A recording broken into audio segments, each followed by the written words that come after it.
Welcome back ATV morning with Farah में खुश आमदी। सो आज हम मिल रहे हैं डॉक्टर सादिया रियाज से। डॉक्टर सादिया रूमेटोलॉजिस्ट हैं और इस हवाले से हम बात करेंगे।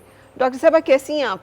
अस्सलाम वालेकुम, बिल्कुल खैरियत से। आप कैसी हैं? अल्हम्दुलिल्लाह। मुझे लगता है पहले तो पता ही नहीं होता था कि रूमेटोलॉजी भी कोई एक ब्रांच है, लेकिन भला हो इस वक्त का कि हर एक बंदे को हड्डियों और जोड़ों की दर्दें इस कदर ज़्यादा हो रही हैं। I think it has become one of the very popular discipline, है ना? बिल्कुल। तो आपको भी ऐसा लगता है कि इस आजकल में कुछ ज़्यादा ही लोग जो है वो हड्डियों की, जोड़ों की, पट्ठों की, मसल्स की, जिस्म की दर्दों की शिकायत कर रहे हैं? मेरे ख्याल से ये बीमारियां ज़्यादा प्रेवलेंट होना शुरू हो गई हैं और इसकी रीज़न अगेन हमारी अपनी लाइफस्टाइल और हमारी जो ईटिंग हैबिट्स हैं। ये बीमारियां जब पहले 60-70s के बाद देखी जाती थी, अब वो यंग लोगों में देखी जा रही हैं, तो ये काफ़ी कॉमन हो चुकी हैं। और रूमेटोलॉजिस्ट का कॉन्सेप्ट भी जो है समझना बहुत ज़रूरी है कि हर हड्डी जोड़ का मसला ऑर्थोपेडिक सर्जन के पास नहीं जाता।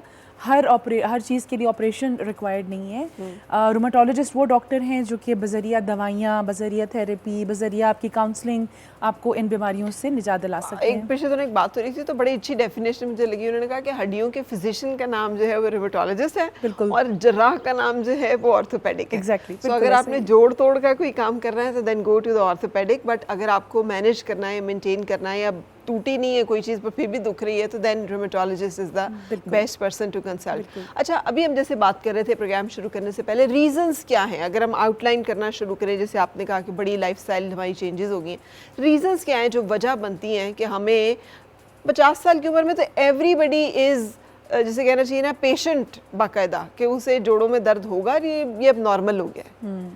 देखिए, इसमें मेन तो रीज़न हमारी जेनेटिक्स हैं कि हमारे जीन्स में हमारे अंदर ये शामिल है चीज़ कि हमारी हड्डियाँ जल्दी कमज़ोर होती हैं या जॉइंट प्रॉब्लम्स हमारे अंदर आती हैं। बहुत सारी ऑटो इम्यून बीमारियां हैं, जैसे कि मैं नाम लेती चलूँ, rheumatoid arthritis, enclosing spondylitis, psoriatic arthritis, vasculitis, ये कुछ नाम हैं ऑटोम्यून बीमारियों के, और ये भी हमारे इस खिते में, इस इलाके में बहुत ज़्यादा ये कॉमन है। इसके अलावा कुछ एनवायरमेंटल फैक्टर्स भी हैं कि अब वो वाली चीज़ें नहीं रही हैं, पोल्यूशन ज़्यादा है, हवा में गंदगी और उसका तनासुब ज़्यादा होता जा रहा है। और सर फहरिस्त तो फिर मैं इस चीज़ को बहुत हाईलाइट करूँगी कि जो हमारी अपनी आदतें हैं, जैसे हम खा पी रहे हैं, जिसमें हम कोई प्योर या खालिस ग़िज़ा का इस्तेमाल नहीं कर रहे हैं, बस चलते चलते एक सैंडविच पकड़ लिया, चलते चलते कुछ कॉफ़ी पकड़ ली, बहुत सारी चीज़ों की ज़्यादती भी है, चाहे कॉफ़ी की इनटेक है ज़्यादा है, स्मोकिंग है, और चीज़ें भी आना शुरू हो गई हैं जो कि हमारी बॉडी को वीक कर रही हैं, इम्यून सिस्टम को वीक कर रही हैं। सर फहरिस्त इसमें एक और चीज़ आ जाती है, वो है ओबेसिटी, मोटापा। ये भी जॉइंट्स के लिए एक ख़तरनाक है, ना सिर्फ जॉइंट्स के लिए बल्कि आपके लिए प्रॉब्लम्स कर सकता है, जैसे डायबिटीज़ है, हाई ब्लड प्रेशर है, हाई कोलेस्ट्रॉल है, और आगे जाके प्रॉब्लम्स कर सकता है। तो ये कुछ मेन फैक्टर्स हैं जो जोड़ों की दर्दों की तरफ कंट्रीब्यूट जो है वो कर रही हैं। अच्छा, और इसमें अगर प्रायोरिटी पर रखेंगी आप, तो सबसे पहला factor, most important one, most common one, वो कौन सा है? रूमेटोलॉजी के मुतालिक और ऑटो इम्यून बीमारियों से रिलेटेड जो चीज़ है वो है जेनेटिक, कि हमारे जीन्स के अंदर कुछ ऐसे खलिए हैं जिसमें वो प्रॉपर काम नहीं कर रहे होते और ये पेशेंट्स को बीमारियां स्टार्ट हो जाती हैं। ये भी बड़ा मिथ है कि पेशेंट मेरे पास आते हैं और वो कहते हैं कि जी हमने ऐसा क्या खा लिया या ऐसा क्या किया या हमें कोई हवा लग गई या क्या हो गया जो हमें जोड़ों में दर्दें स्टार्ट हो गई। और दरअसल जो उनकी जोड़ों की दर्दों की प्रॉब्लम होती है वो ऑटो इम्यून प्रॉब्लम की वजह से आ रही होती है। थोड़ा सा मैं एक्सप्लेन करती चलूँ। ऑटो इम्यून का मतलब ये है कि ऐसी बीमारियां जो आपके अपने जिस्म के अंदर से आ रही हैं और आपके जिस्म का दिफाई निज़ाम कमज़ोर हो गया है, वो अपने ही नॉर्मल जोड़ को समझ रहा है कि ये शायद कोई फॉरेन बॉडी है, मगर ऐसा होता ही क्यों है? ये बैक्टीरिया है, इसका मेल फंक्शन है कि सिस्टम के अंदर उसको समझ नहीं आ रही होती है, और स्टार्ट यहाँ से हो रहा है कि इम्यून सिस्टम आपका वीक हो रहा है, तो वो उस जोड़ को अटैक कर देता है, जोड़ सूज जाता है, अकड़ जाता है। इसके बारे में क्यों नहीं हमें पता चल रहा कि ऑटो इम्यून को ही क्या मसला हो जाता है कम वक्त को? वही आपसे बात अर्ज़ करी थी कि ये बहुत जेनेटिक लेवल पे, DNA लेवल पे जाके जो तहकीक बता रही है वो यही है कि कुछ ऐसे खलिए हैं, कुछ ऐसे प्रोडक्ट्स हैं जिसके अंदर ऐसा मेल फंक्शन होता है जो कि आगे जाके आपके लिए प्रॉब्लम्स क्रिएट कर देता है। तो यहाँ पे बात समझना बहुत ज़रूरी है। मैं पेशेंट को बड़ा स्टैंडर्ड एक जुमला होता है कि देखें, ना तो आपने ऐसे कुछ खाया, ना आपको किसी से बीमारी लगी, ना ये बाहर से आई, ये बीमारियाँ आपके अपने ही जिस्म के अंदर से पैदा हो रही हैं, इसीलिए इनको हम ऑटो इम्यून प्रॉब्लम्स कहते हैं।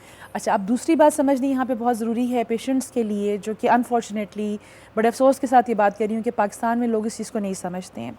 वो समझते हैं कि शायद हमने 1 महीना दवाई खा ली, 2 महीने दवाई खा ली तो ये बीमारियाँ ख़त्म हो जाएंगी।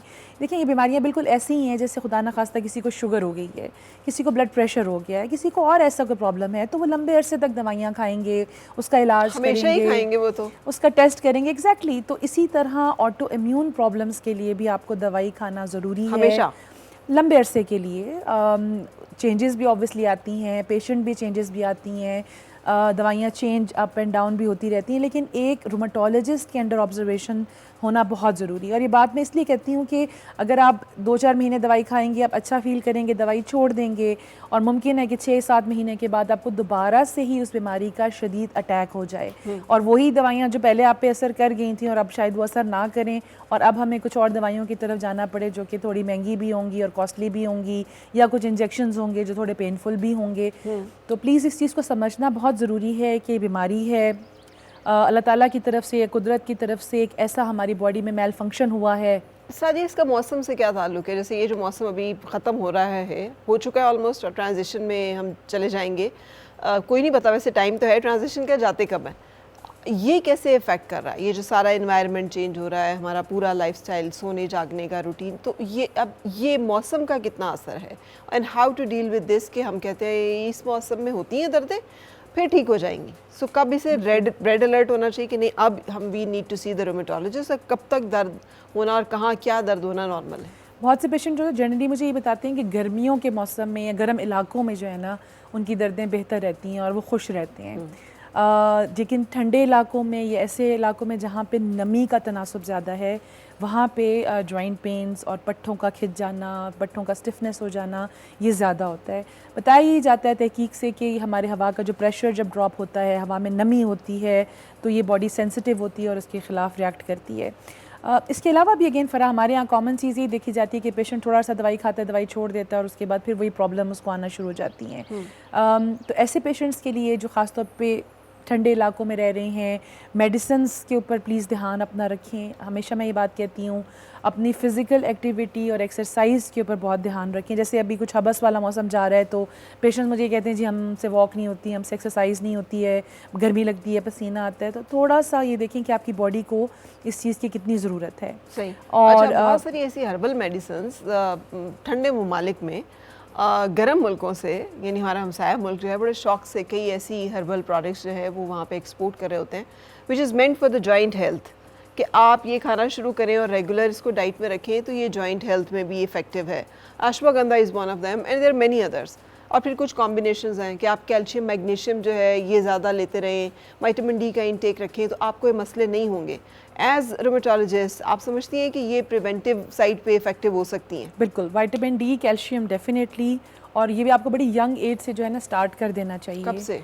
जैसे ये स्कूल गोइंग बच्चे हैं, इनको साल में 2 से 3 मरतबा विटामिन डी और कैल्शियम का कोर्स जो है वो करवा लेना चाहिए। कोर्स का मतलब क्या हुआ? कोर्स का मतलब ये है कि 1 महीने के लिए आप उनको दे दें और फिर कुछ वक्फा ले लें और 2-3 महीने के बाद उसको रिपीट कर दें। ये रीज़न, अभी मैं ये बात इसलिए कहती हूँ कि हम लोग जो डाइट ले रहे हैं वो खालिस नहीं है, और उससे हमारा विटामिन डी और कैल्शियम पूरा नहीं हो रहा है। बाकी देखिए, हर्बल मेडिसिन या कोई ऐसी मैजिक मेडिसिन, या लोग समझते हैं कि जी बस हमने खा ली और बस बहुत ही हमारे जोड़ जो हैं वो हो जाएंगे, ऐसा कुछ भी नहीं है। ये आपके अपने हाथों में अपने जोड़ की हेल्थ को बेहतर करना, और उसमें सिंपल चीज़ें हैं। अपनी डाइट को हेल्दी रखें, आप जंक फूड और फास्ट फूड और तली हुई चीज़ों से, इन चीज़ों से थोड़ा परहेज़ रखें। एक्सरसाइज को अपने रूटीन का हिस्सा बनाएं। कैल्शियम, विटामिन डी साल में 2 से 3 मरतबा उसको आप उसका सप्लीमेंट का कोर्स कर लें।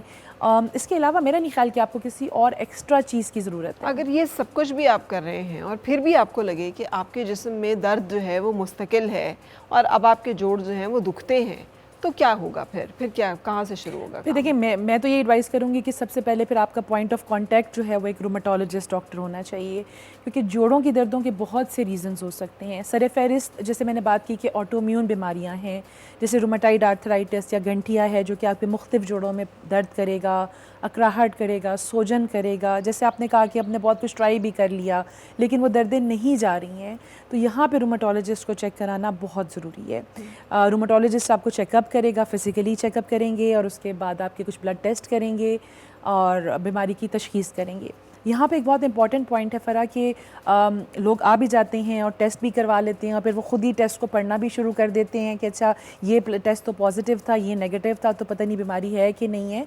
मैं यहाँ पे ये पॉइंट बताती चलूँ कि बीमारी बिल्कुल हो सकती है और ये भी हो सकता है कि टेस्ट आपके अभी नेगेटिव आ रहे हैं लेकिन बीमारी की अलामात आपकी बॉडी में आना शुरू हो गई हैं, आपके जोड़ दुख रहे हैं, सूज रहे हैं, देखने से पता चल रहा है कि ये पेशेंट आर्थराइटिस का पेशेंट है।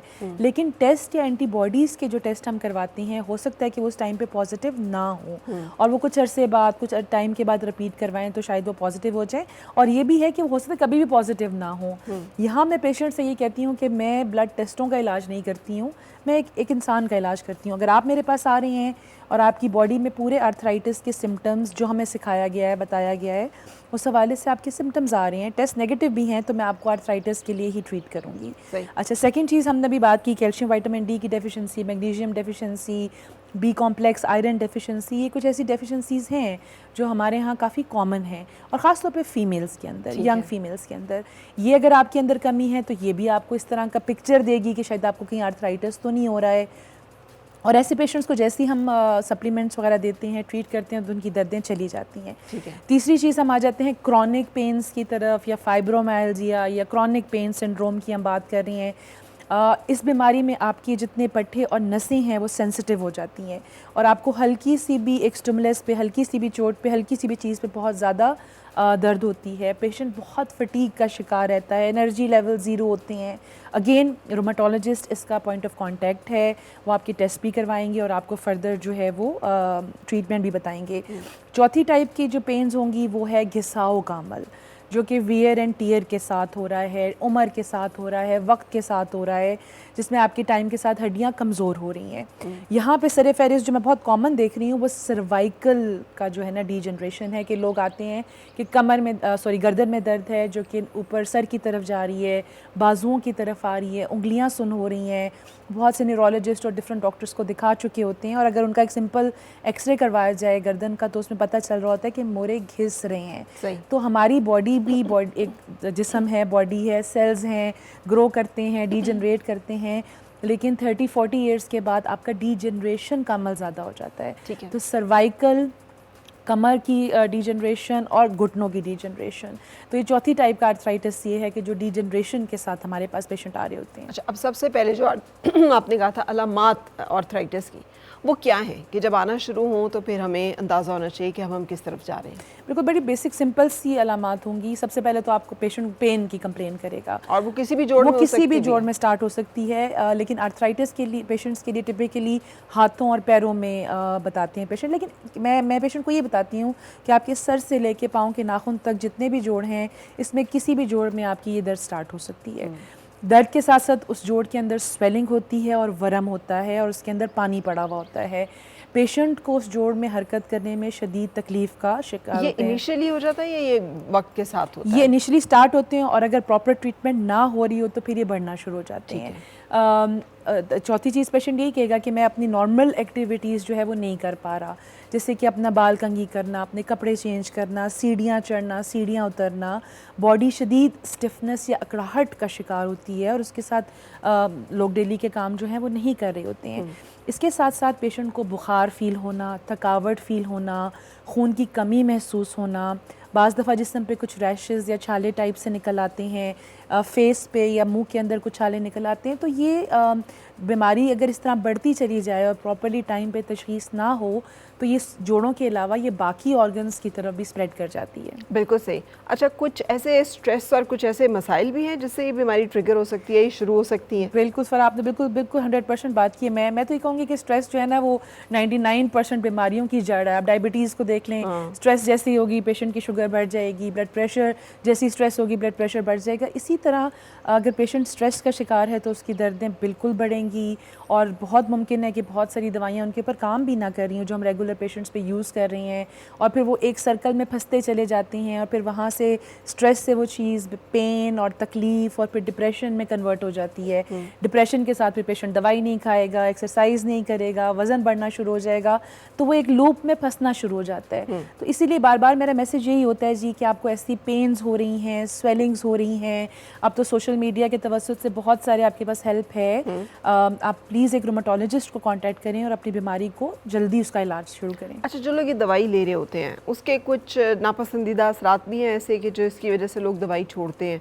एक तो ये कि जेब पे भारी होगी, ये तो सबसे पहला इफेक्ट है कि एक एडिशनल कॉस्ट आपको आ रही है, एंड देन इसके अलावा भी कुछ और चीज़ें हैं जब आप इस ट्रीटमेंट में जाते हैं तो फिर जैसे यूरिक एसिड का शिकायत एक बहुत कॉमन है, तो क्या वो भी एक नॉर्मल चीज़ है कि यूरिक एसिड बढ़ गया और उसके लिए दवाई लेते रहें आप? बिल्कुल, यहाँ आपके दो सवाल हैं, मैं दोनों को उसमें जवाब दूंगी। पहली चीज़ तो आपने कहा कि क्या साइड इफ़ेक्ट्स ऐसे हैं जिसके लिए पेशेंट को ध्यान रखना चाहिए, वो हम बता के पेशेंट को भेजते हैं। ज़ाहिर है कि जो दवाइयाँ हम रूमेटोलॉजी में यूज़ कर रहे हैं वो आपके इम्यून सिस्टम को कमज़ोर कर रही होती हैं, और यहाँ पे पेशेंट को ये बात समझनी बहुत ज़रूरी है कि दवाई के इस्तेमाल के साथ साथ रेगुलर ब्लड टेस्ट, जिसमें ख़ास तौर पे आपका ब्लड का टेस्ट, जिगर का टेस्ट और गुर्दों का टेस्ट, ये रेगुलर ब्लड टेस्ट करवाने आपके लिए ज़रूरी होते हैं। इसमें हम देखना ये चाह रहे होते हैं कि कोई दवाई खुदा ना खास्ता कोई रिएक्शन तो नहीं कर रही है, आपके जिगर को मुतासर तो नहीं कर रही है, आपकी किडनीज़ को मुतासर तो नहीं कर रही है। कॉमन साइड इफ़ेक्ट्स इन दवाइयों के साथ पेशेंट के यही होते हैं कि एक तो ऑब्वियसली महंगी है, महंगाई है, दूसरा ये होता है कि उनके स्टमक प्रॉब्लम्स आना शुरू हो जाते हैं कि अगर हम एक नुस्खा लिखते भी हैं तो उसमें 5-6 दवाइयाँ वैसी ही हो जाती हैं, कुछ पेन किलर्स होंगी, आर्थराइटिस की दवाइयाँ होंगी, कुछ कैल्शियम विटामिन डी होगा, मिनिमम भी मैं बात करूँ तो 5-6 दवाइयाँ सुबह लेना, शाम में लेना पेशेंट के लिए मुश्किल हो जाता है। तो उनको स्टमक प्रॉब्लम या गैस्ट्राइटिस जिसको हम कहते हैं उसकी तकलीफ़ होना शुरू हो जाती है, जिसमें स्टमक में बर्निंग रहना, थोड़ा खट्टा पानी मुंह में आना, डकार आना, घबराहट होना। तो मैं तो आमतौर पे पेशेंट को इस चीज़ की दवाई पहले ही साथ लिख देती हूँ कि आपको अगर ऐसा प्रॉब्लम हो तो आप ये मेडिसिन इस्तेमाल कर लें। दूसरी चीज़ जो पेशेंट के लिए होती है वो ये कहते हैं कि घबराहट होती है, गर्मी लगती है, घबराहट होती है, जो कि बिल्कुल सही बात है। ज़ाहिर है आप एक मेडिसिन खा रहे हैं और ये मेडिसिन आपके इम्यून सिस्टम को सप्रेस कर रही है, तो आपको इसके साथ घबराहट होगी। अगेन मेरे पास इसका जवाब ये होता है कि अपना पानी का इस्तेमाल ज़्यादा रखें, हाइड्रेशन रखें, आप जूसेस और फ्रूट्स का इस्तेमाल ज़्यादा करें। ठीक है। सीरियस साइड इफ़ेक्ट्स ये हैं कि किसी दवाई के इस्तेमाल से खुदा ना खास्ता आपकी तबीयत ख़राब हो रही है, आपका बीपी ड्रॉप हो रहा है, आप खुदा ना खास्ता कोलैप्स कर रहे हैं, कोई भी ऐसी दवाई है जो आपको रिएक्शन कर रही है, जो कि एलर्जिक रिएक्शन भी हो सकता है या आपकी बॉडी को सूट नहीं कर रही है। ज़ाहिर है हमें लिखते वक्त तो ये पता नहीं होता कि दवाई आपको सूट करेगी या नहीं करी होगी, हम तो अपने एक्सपीरियंस से और नॉलेज से उस बीमारी के हवाले से आपको दवाई लिख के दे रहे होते हैं, लेकिन बिल्कुल चांसेस होते हैं कि किसी भी दवाई से आपको कोई एलर्जिक रिएक्शन हो जाए। तो ऐसी सिचुएशन में आप दवाई को फ़ौरन स्टॉप करें और फ़ौरन अपने डॉक्टर से या करीबी हॉस्पिटल इमरजेंसी से कांटेक्ट करें। Okay, and second part uric acid में बात करें, ये क्यों इतना बढ़ जाता है और इससे दर्दों का क्या ताल्लुक है, when to take it seriously? Uric acid हमारे पाकिस्तान में, हमारे इस खत्ते में ये प्रॉब्लम काफ़ी ज़्यादा देखी जा रही है, और इसका जो सबसे बड़ा जो कल्प्रेट है वो हमारी खुश खुराकी है। क्योंकि देखें ना जी, हमने कहीं भी कोई हमने एहतमाम करने हैं जी, यहाँ पे रोस्ट होगा, गोश्त होगा, बिरयानी होगी, मीट प्रोडक्ट ज़्यादा होंगी, ये हमारा मेहमान नवाजी भी है और हमारा दस्तरखान की रौनक भी है।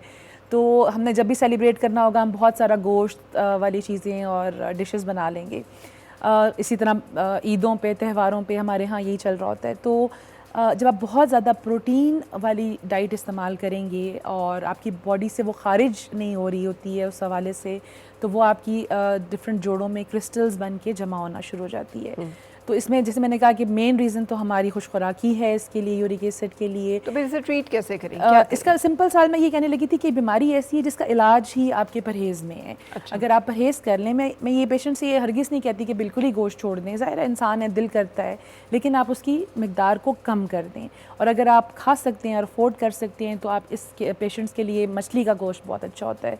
तो आप अगर हफ्ते में 5 दिन गोश्त खा रहे हैं, 6 दिन गोश्त खा रहे हैं, उसको कम करके 1 या 2 दिन पे ले आएँ। आप बाकी चीज़ों को बीच में लेके आएँ, अपने वेजिटेबल सब्ज़ी लाएँ, थोड़ी मिकदार में, थोड़े पोर्शन में दालों को लेके आएँ। आप बाकी चीज़ों के ऊपर भी अपनी डाइट के अंदर उसको शामिल करें। दूसरी चीज़ ये आ जाती है कि ऐसे पेशेंट्स जिनके किडनीज़ ठीक काम नहीं कर रहे हैं, उनको किसी किस्म का किडनी का कोई प्रॉब्लम है, उनकी बॉडी से भी यूरिक एसिड एक्सक्रीट नहीं होता, निकलता नहीं है। बेशक वो ले भी नहीं रहे इतना, लेकिन वो इकट्ठा होना शुरू हो जाता है और फिर वो किसी जोड़ में क्रिस्टल्स बन जाते हैं और वहाँ पे पेन और स्वेलिंग स्टार्ट हो जाती है। ठीक है। ये एक्चुअली यूरिक एसिड का जो गाउट का जो एक अटैक होता है, ये काफ़ी पेनफुल कंडीशन होती है।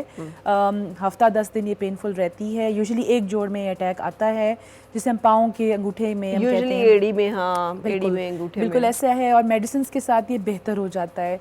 अगेन आपकी वाली बात कि बहुत लंबा अरसा यूरिक एसिड की दवाइयाँ खाना और बाकी आप परहेज़ कर नहीं रहे और दवाई खाई जा रहे हैं, वो आप अपने साथ ज़्यादती कर रहे हैं। ठीक है। इससे बेहतर है कि आप परहेज़ करें, अपने पानी के हाइड्रेशन का इस्तेमाल ज़्यादा रखें, एक्सरसाइज का इस्तेमाल ज़्यादा करें, आप नेचुरल तरीक़ों से अपने यूरिक एसिड को कम करें, बजाय इसके कि आप लंबे अरसे तक मेडिसिन यूरिक एसिड की इस्तेमाल कर रही हैं। बिल्कुल सही। चले जी, यहाँ पे हम लेंगे एक ब्रेक। शुक्रिया अदा करते हुए डॉक्टर सादिया का हमारे साथ रहने का, और ब्रेक के बाद फिर आपसे मुलाकात मेहमानों के साथ।